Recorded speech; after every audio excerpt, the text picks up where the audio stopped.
A proper warm-up will lower your risk of injury, improve performance by preparing your body for the increased stress level, and overall help you reach your fitness goals faster. Most people understand the importance of warming up before working out, but they don't know how it's done correctly. What you have to keep in mind is that how you warm up will depend on what kind of training you do. In general, the harder you train a certain muscle group, the more you have to warm it up before hitting it with full resistance. This is also why a warm-up for a cardio session will look different from a warm-up for lifting weights, for example. For our HIIT session, we need a warm-up that gets our complete body ready for the high-intensity intervals while making sure your muscles, tendons, and ligaments are also prepared for the fast movements. A dynamic stretching routine is ideal for this. Dynamic stretching is the type of stretching that is performed with movement.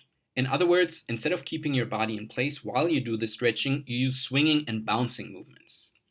In the next video, I will show you a dynamic stretching routine that will act as your warm-up. I actually do it daily even if I don't work out.